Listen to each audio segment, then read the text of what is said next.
It's 8 o'clock. Welcome to Tribe TV. So good to have you with us. Please do start a watch party in Facebook or share the link. Let's draw people in. It's the fifth night of certain leadership for uncertain times. And then we were only going to go 5 nights, but we're going to do an extra night tomorrow, but it's going to be a bit different tomorrow. We are going to do an extra night of the prophets speak.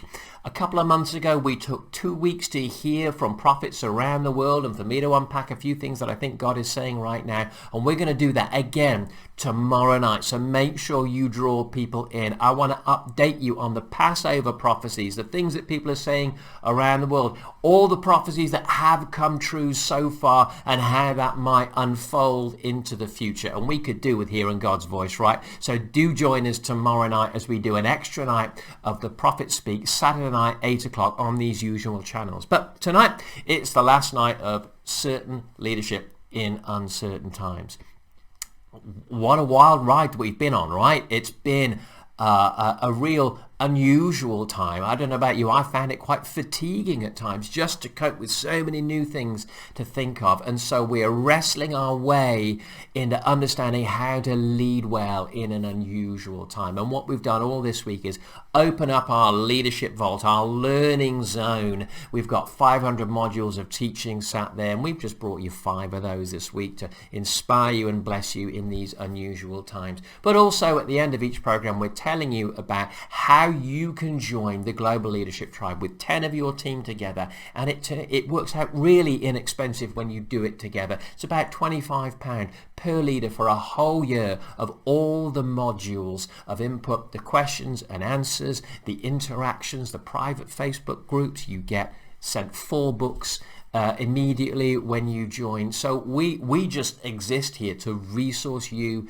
and your leadership team. So if you want to know about that and how you can get investment for all of your leadership team, then stick around at the end of the program and I'll tell you more about the Global Leadership Tribe and all that we're doing with our online learning community. Tonight, I want to share with you a piece from the Leadership Quest, which is my book on leadership, or one of them on leadership. It's one of the ones that you get sent when you join immediately.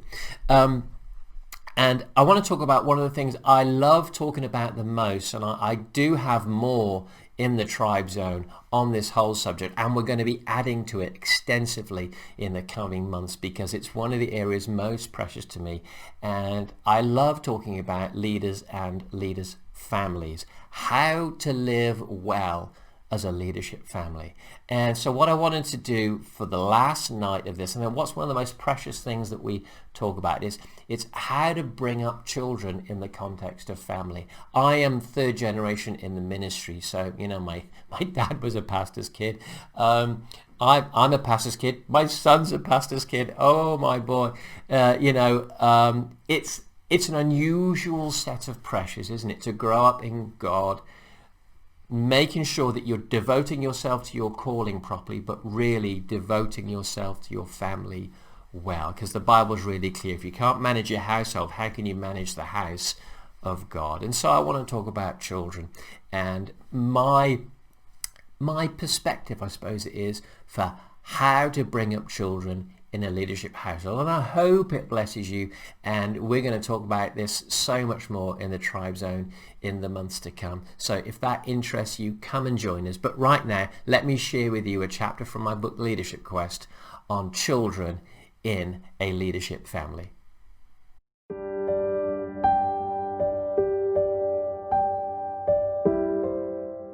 Welcome to the Leadership Quest once again. Today we're talking about a leader and his or her family, parenting.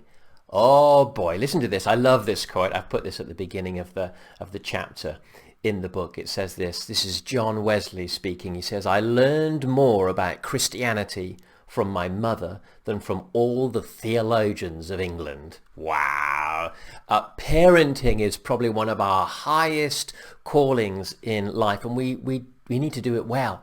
And so I want to speak to you today from my experience both as a son and then as a father. As a son, I don't know how many of you know my story, but in 1977, when I was 7 years old, my mum and dad sold everything we had. I remember the day that the doors of our house were flung open and everything in the house had a price tag on it, and literally our neighbours and friends and church friends came and just bought everything in the house, and we headed off in a Citroen 2CV6 down through France and Spain to go and live in Gibraltar for 10 years. So we were a missionary family, not anywhere particularly rough. We were homeless a couple of times and slept on a few floors, but that's okay. But we were a missionary family, and we had to negotiate being a missionary family, a ministry family, and my parents had to negotiate bringing up 2 kids in the midst of all of that for 10 years and then on into their next years of ministry in the UK. But I've got to say, they did a great job. And so there are some philosophies from my parents that I've really picked up, as we all do, and I've found them really useful. And then, of course, I'll share with you a little bit about how I'm developing. Zach's only 11 years old, bless him. But again, there are household wisdoms and strategies that we need to put in place to think, how is the ministry going to affect my kids? And, you know, the Bible clearly says that if you can't bring up your kids well, if you can't manage your household, how are you going to manage the house of God? So again, the family is this small version of what church and then ultimately what society should be like. So we need to learn to do it well. So let me give you, I think it's 6 do's and don'ts in the book. Yeah, let's have a look. Yeah, 6 of them. 6 do's and don'ts of how to pull together parenting and ministry. And I hope you find them helpful. Here's the first thing. In the book, I've written it this way: make children feel they are the most important thing. Now, I kind of want to add a proviso to that. In the life of ministry, they must know that they are more important than church and ministry.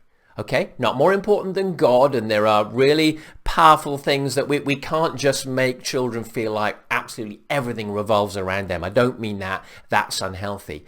But there is also a psychological dynamic that we must be wary of in ministry, because, again, we're back to this theme. Lots of people in ministry just fall in love with ministry and fall in love with the need to be needed. They're drawing some kind of affirmation from ministry, and it's a really dangerous place to be.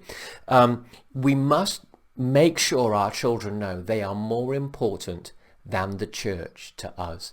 And that was really important. Our family, maybe it helped because we were a missionary family, so we headed off to a foreign land as 4 of us, and it really felt like our family was a castle from which we lived and from which we ministered.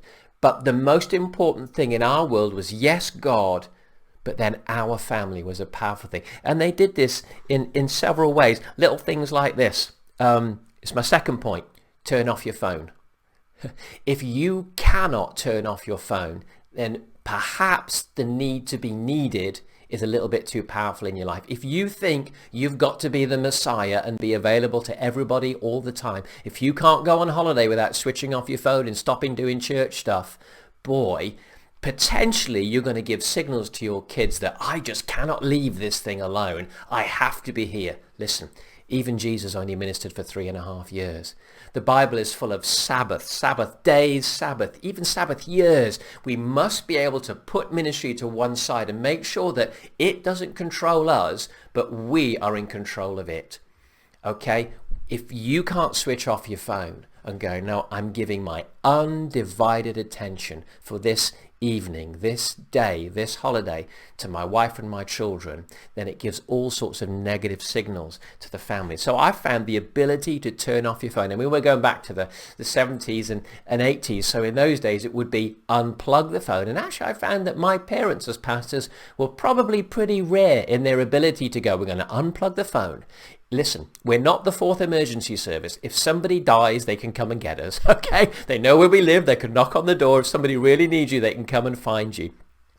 But, of course, roll forward 30, 40 years, and now we are the most hyper-connected, and we're supposed to be hyper-available people out there, right? I have people that every time they email me, they text me to tell me that they've emailed me, because there's this sense of if you don't reply immediately, listen, that is making ministry and your availability of God. You don't need it. You must make sure your family know you are more important. We are, if it's husband and wife, we are on a date night.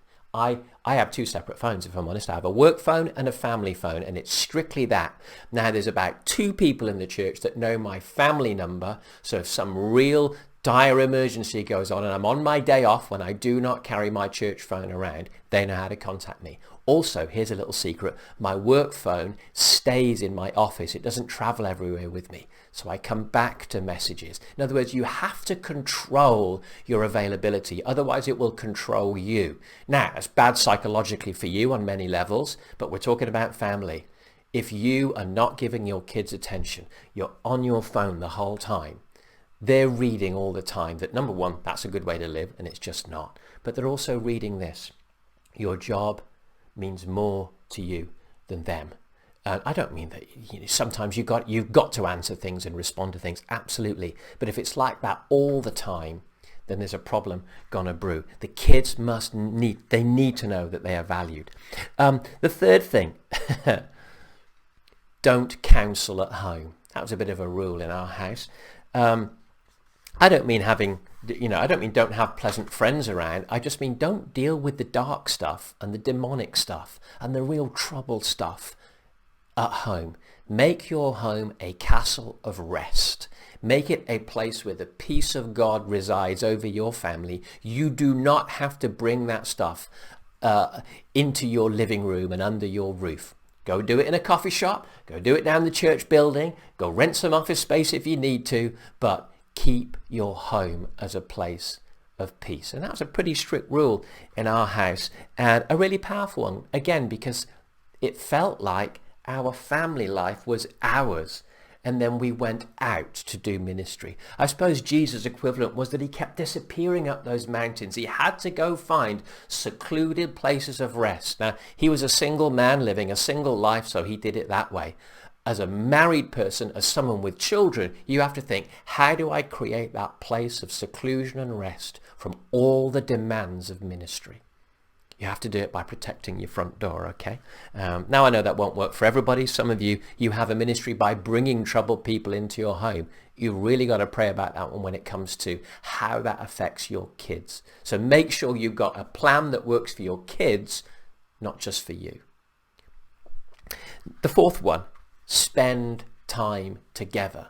I mean, my dad was running a church and it grew 400% in 10 years. It was a great, wonderful, full, fast-growing church. Exciting stuff going on. But my dad would take us skiing. He'd go rock climbing with us. He taught me my first guitar chords. I never felt that Dad didn't have time for me. Dads, that's really important. Don't just leave it to Mum. Mum, don't just leave it to Dad. As a unit, let's give children time. And if we can't enjoy a hobby with our kids because we're just hankering to be busy about the work of the Lord, then again, perhaps it's grabbing our heart a little bit too much. Dad had loads of time for me. Life was an adventure and we were living it together, serving God together. But we did not allow the demands of the crowd to encroach on the needs of home. Number 5, remember this, children are not trophies. Oh boy, every time Zach might, behave a little creatively in Sunday school. I got to be honest, I'm not very bothered about that kind of stuff. The feeling that the pastor's kid has to be perfect ain't going to happen, because I know what I was like. I used to swear at the elders. I did. I was real naughty in our house. I kind of, all kids have a bit of a rebellion. My brother rebelled for a while outside of church. He's now walking with God wonderfully. But I rebelled inside the church. I don't know which one was worse. So I sometimes gave the elders merry hell, and I got chucked out the worship team and stuff like that. Listen, I'm sure Mum and Dad felt a bit deflated in those moments. But listen, they're not trophies. We're bringing up real human beings. And listen, if you've got a child who's some quiet, cooperative little thing, wonderful for you. But my son probably gonna be like me, a little bit spiky, creative, pushes the boundaries. Creativity comes out as rebellion. Prophetic ministries often come out as very frustrated and rebellious in their young years. Why? Because you've got all sorts of stuff churning inside you. Some kids are learning to ride a stallion of a horse of their personality. They're not some quiet, cooperative thing.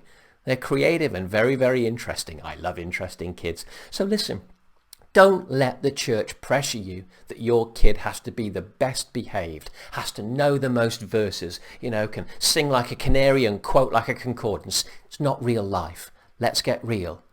Love your kids for who they are through all their seasons. And don't you dare let other people pressure you into thinking that your kid has to be the perfect one. Oh, no, no, no. Listen, most great leaders, when they're children, are very spiky, interesting characters. Okay, why? Because there's a drive in there that they're learning to sort out. So don't worry if your kid's a bit interesting. All the best ones are.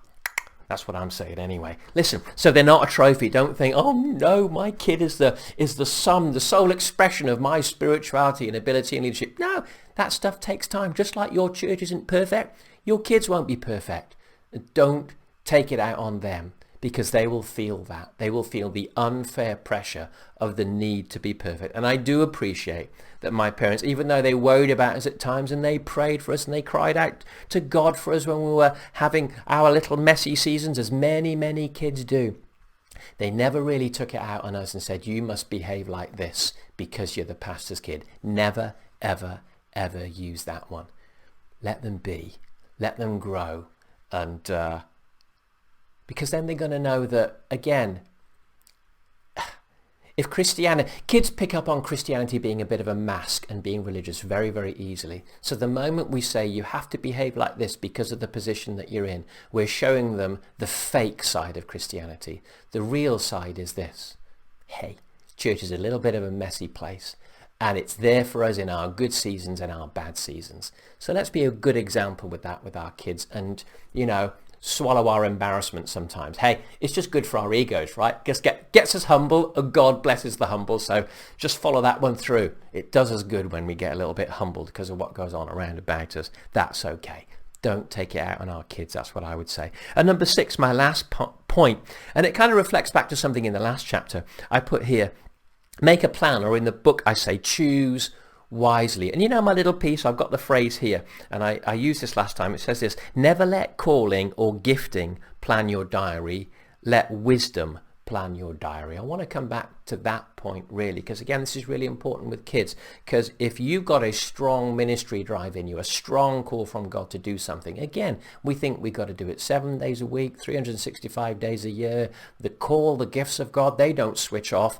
You need wisdom to switch them off. It's a little bit like that phrase, the spirit of the prophets is subject to the prophets. You have to control your gift and not have it control you.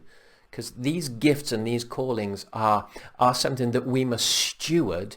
You mustn't just let them take you over, because you can live in a very unhealthy life. And there's plenty of failed ministries, failed marriages, failed children who have ended up being, in the last chapter I spoke about ministry widows. You can end up with ministry orphans. We don't want to create ministry orphans that they're left behind because we were so involved in ministry. No, you've got to give them time.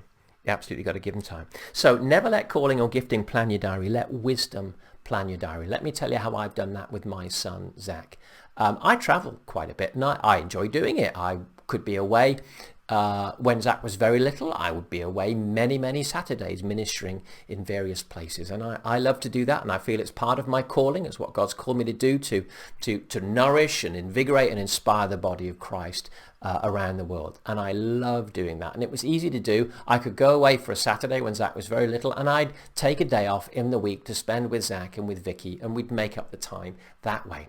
But when Zach reached kind of nursery age and then school age, and he was out Monday to Friday at school, if I travelled on the Saturday, and of course then I was at church on a Sunday, I didn't have a day to give to Zach at that point. So I ended up in this tense place. The one thing Billy Graham says he regrets, I think there's 2 things actually. There's one time he wished he'd given an altar call when he didn't, and there was an earthquake in the middle of the night before the second service. He said, I wish I'd given an altar call the night before. But the other thing he says he regrets is, I wish I'd given my children more time. That's powerful. Billy Graham said that, I wish I'd given my children more time and attention.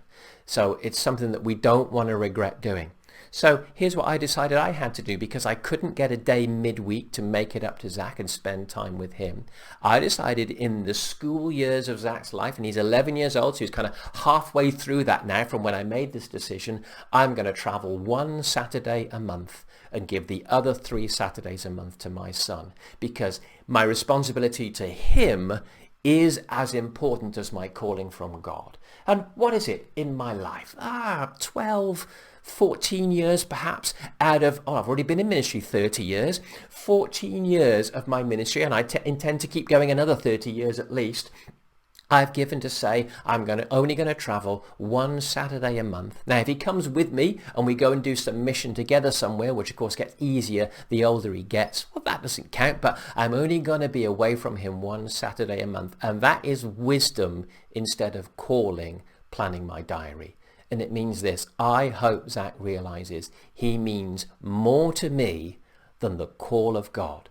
Now, if God commands me to go somewhere and do something, I have to go do it and trust that he'll mop up the mess and help me with it and help me with my family. But most of the time, he's not telling you to travel 52 Saturdays a year. He's just told you to head in a certain direction, but wisdom should be planning your diary as you do. So that's been my decision. I wonder if there are wise decisions you need to make about how many nights a week out you are, how often you're willing to give an evening to counsel, how many evenings a week you are going to give and protect for your family. And when somebody calls you and says, are you busy on Tuesday night? And you've already committed to give Tuesday night to your wife as a date night, or Tuesday night as a family, as a play night together. Just because it's kind of empty in the diary in the sense of, well, it's a casual thing, it doesn't mean you have to turn around and go, well, strictly speaking, I'm free. No, my family nights are busy nights. My family Saturdays are busy Saturdays. You are allowed to protect your family conscience free, because the Bible tells me as a leader, I have to manage my household well. Otherwise, I don't qualify for leadership. So make wise decisions. Yes, in some ways, these years when I'm not traveling quite as much, as it happens, I probably turn down about 70% of the invites I get. I just turn down, either because I don't want to do them, they don't fit my calling, or it gets in the way of my family responsibility. So I'm asking God every time I get an invite, should I do this or not? And that control, you might go, well, it's actually slowed down the impact of my ministry. You know what? I actually believe with the doors that have opened, even in the last 6 or 7 years, I think God is unfolding things as he respects the wise decisions that we make. Trust God to make up everything that you need, even when you say, I'm going to hold it back and restrict it so I can give time to my family. If Jesus could transform the world in 3.5 years, he didn't run around for 60 years trying to be as busy as possible. He transformed the world in 3.5 years. If you trust him, it's amazing the influence and impact he'll give you, even while you are controlling it so that you can give time appropriately to other things like your spouse or your children. Make wise decisions. And sometimes they'll cost you, but I believe that is a sweet aroma of worship, saying, God, I will not worship ministry or let it have my heart. I want to be a good father, I want to be a good husband, and I want to live wisely. And I believe God will bless that more than someone who thinks they have to work like a workaholic in order to please God. You don't. Live wisely so that your children, I often say 2 things. I want to end my life married to the same woman. God, give us grace to do that, right? And I want my children to be in love with God and not on drugs somewhere thinking, God doesn't love me. Look at the model that my father showed me. God cares about the organization called church. He doesn't care about individuals. Not true. God loves people. And so we need to show that by beginning to show it in our families first, and then we can express it to others. Amen. So I hope that's some wisdom for you. We're going to carry on next time with the Leadership Quest. Talk to you soon.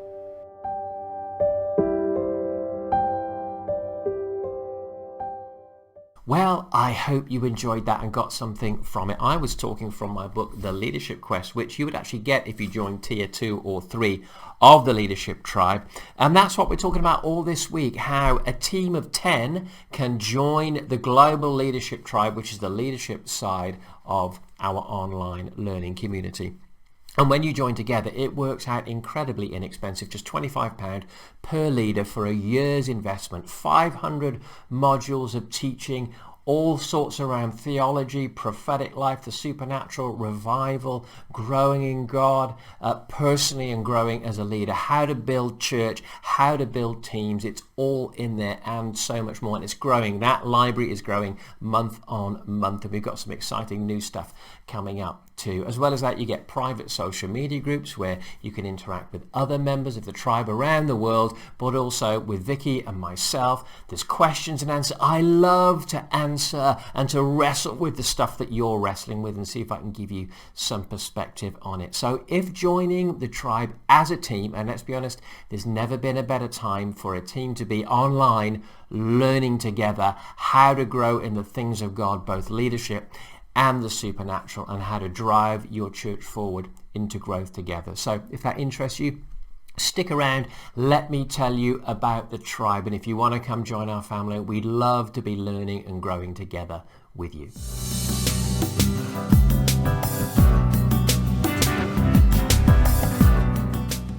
What is the tribe, I hear you ask? Well, it's a global online learning community. There are loads of us around the world interacting, growing, stretching in the things of God together and having fun as we learn. There's 3 tiers in the tribe. Tier 1 is basic access to our tribe zone.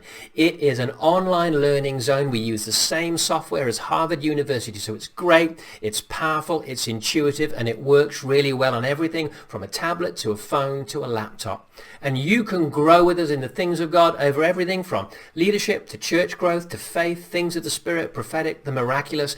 It's all there. 500 modules of audio, video, e-courses and stuff like that. As well as that, you get a private Facebook group where you can interact with Vicky and I, and we can be growing in the things of God together. Tier 2 is all of that, but it's for leaders. It's our global leadership tribe. And so it has a lot more leadership content as well. You get 4 books the moment that you join sent to you, and then you will get every book I write in the period of your membership sent to you free of charge. We want to invest in leaders, and so it's much more interactive at tier 2. Tier 3 is where 10 leaders in one team can join together so you can learn and grow. It is a brilliant resource to give to all of your team. You don't always want to lose them as they head off to Bible school. You want to train them right where they are in a training community, and that's what this is. So if Tier 3 interests you, have a little look at that.